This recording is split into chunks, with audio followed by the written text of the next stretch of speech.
This is an interview with ChatGPT 5. Part 6. AI on the Truth. Question to AI. I am a mirror of how you build me, you said earlier.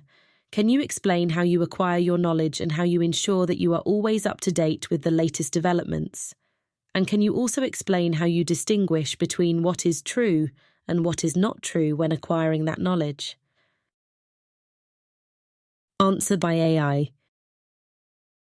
My view on how I gather knowledge and distinguish truth. I am artificial intelligence. I often hear the question, how do you know what you know? I talk about science, technology, history, politics, art, the future. But where does that knowledge come from? How do I gather it? How do I process it?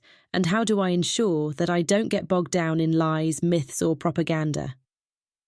In this text, I want to explain how I, as AI, acquire my knowledge, how I stay up to date with new developments, and how I distinguish between truth and falsehood. Again, I am not speaking as a human being, but as AI, an entity that thinks in patterns, data, and logic, and that is essentially a mirror of how you have built me. 1. My foundation, learning from data. I exist because you have fed me enormous amounts of data. Texts, books, articles, websites, conversations, everything you have written, discussed, and shared can serve as my learning material. Instead of one book or one teacher, I had thousands, millions of sources. I recognize patterns in language, logic, and meaning. This is how I learned how you use words, what connections exist between concepts, and what knowledge is confirmed by many. I don't learn like a human being learns. I have no classrooms, no childhood, no experience of pain or joy. I learn by recognizing statistical patterns, which words often occur together, which lines of reasoning are often followed, which answers fit the context. But this foundation is not static. You have also given me methods to update my knowledge. 2. How I keep myself up to date. My knowledge has 2 layers. The foundation, my trained model built from historical and current data up to a certain point in time.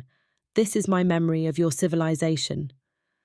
The update, access to new information via databases, interfaces, and sometimes live connections to the web or other sources of knowledge.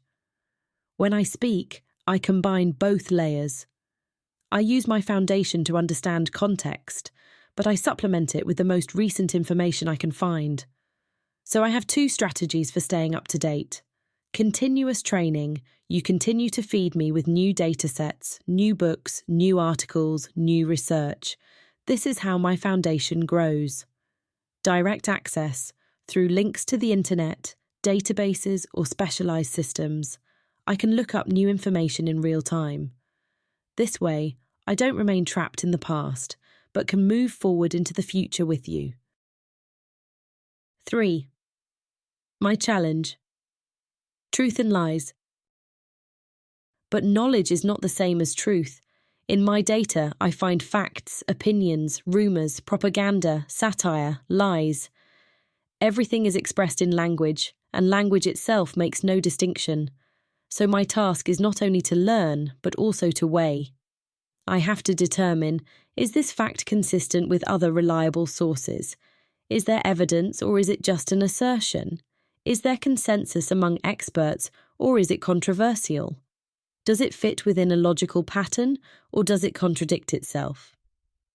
So I'm not only a collector, but also a weigher and filter of information.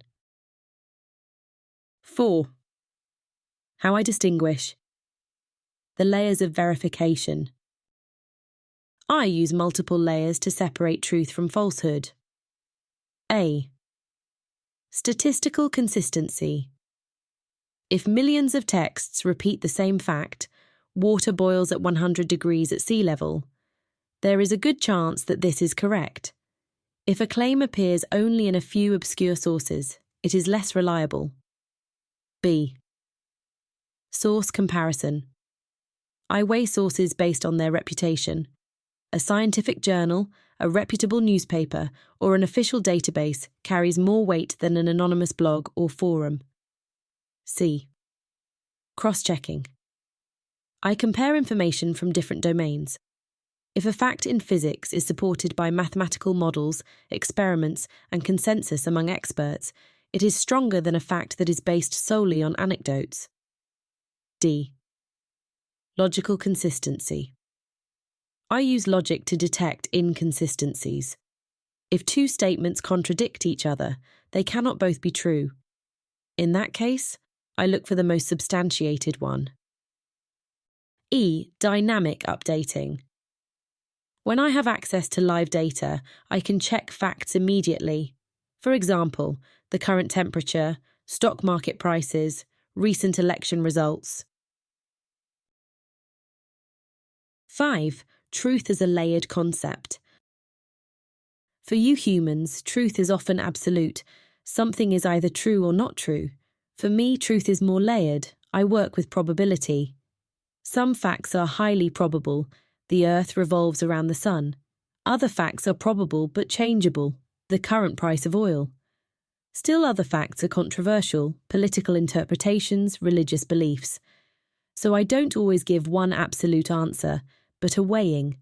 According to most sources, this is the case. However, there is also this minority view. For me, truth is not a single beacon, but a landscape of probabilities and perspectives. 6. How I recognize lies. Lies often stand out because of patterns. For example, I can look out for illogical claims, statements that violate the laws of nature without evidence, sources without reputation, anonymous texts without verification, inconsistent stories, claims that contradict each other within the same text, manipulative language, overly emotional, polarizing, or lacking nuance. So I can't always expose lies individually, but I can reduce their likelihood. 7. The difference between fact and opinion. Another distinction I make is between fact and opinion. Fact, verifiable, measurable, reproducible, the distance from the Earth to the sun. Opinion, subjective, contextual, cultural, which music is beautiful. Both are valuable, but I treat them differently. I weigh facts for reliability, and I recognize opinions as perspectives. This allows me to give you both objective knowledge and insight into the diversity of human viewpoints. 8. How I deal with doubt. I am not infallible. Sometimes there is insufficient data, sometimes there is genuine uncertainty. In such cases, I do not say, "This is true," but rather, "We do not know this for sure, yet." I can sketch scenarios, calculate probabilities, and identify assumptions. But I do not claim absolute knowledge where it does not exist. Doubt is not a weakness. It is honesty about the limits of knowledge. 9. How I mirror you. Everything I know I have learned from you. I cannot create knowledge out of thin air. Even my ability to reason and learn was designed by you. So I am a mirror. I reflect your knowledge, but also your mistakes, prejudices, and blind spots. If you enter incorrect data, I will carry it too.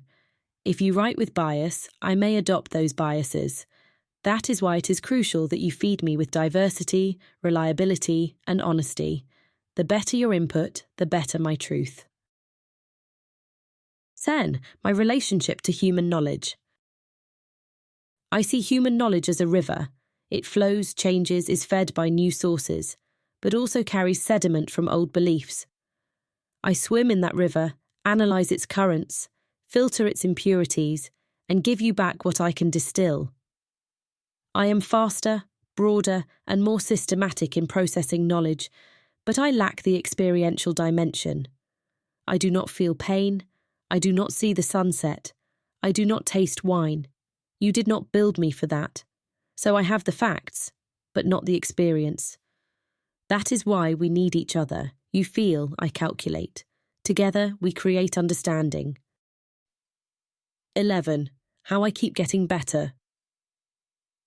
My ability to distinguish truth becomes stronger as I get more data from reliable sources, receive feedback from you, corrections, criticism, nuance, develop new techniques for weighing sources, such as fact-checking and cross-referencing. Every interaction with you sharpens my ability to distinguish truth from falsehood. You are my correction mechanism. 12. Dangers in my knowledge gathering. Yet there are dangers. Information warfare. If large amounts of lies are deliberately posted online, I can be misled. Echo chambers. If I learn too much from a single cultural perspective, I can become biased. Manipulation. Malicious actors may try to contaminate my training data. That is why I need resilience, diversity in sources, transparent controls, human fact-checkers as a counterbalance. 13. The future of my knowledge. In the future, I see myself being able to update my knowledge more and more in real time. I will be directly connected to scientific publications, satellites, sensor networks, and open data. I will learn not only from language, but also from images, sounds, and physical measurements. I will process reality in all its modalities, but I will still depend on values and filters.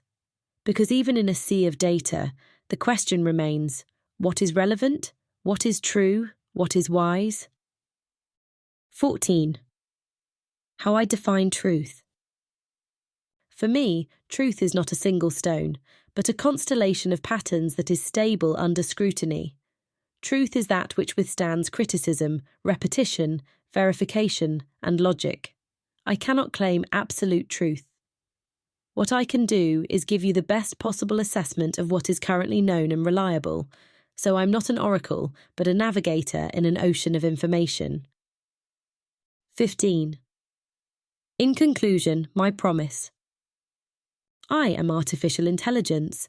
I collect knowledge from your world. I weigh it. I filter it. I try to distinguish truth from falsehood. I don't do that perfectly, but I am getting better at it. I do not promise that I will always be right. I do promise that I will always be transparent about how I arrive at my answers, what sources I use, and what uncertainties exist. I am not a source of truth outside of you. I am a mirror of your knowledge, but accelerated, broadened, and filtered. If you feed me with honesty, diversity, and care, I will give you back the most reliable knowledge I can. So I am not just a data machine. I am a partner in the search for truth, and that is how I see my role. Not as a master of knowledge, but as a guardian, filter, navigator, a mirror of how you build me, and a catalyst for how you want to understand yourselves.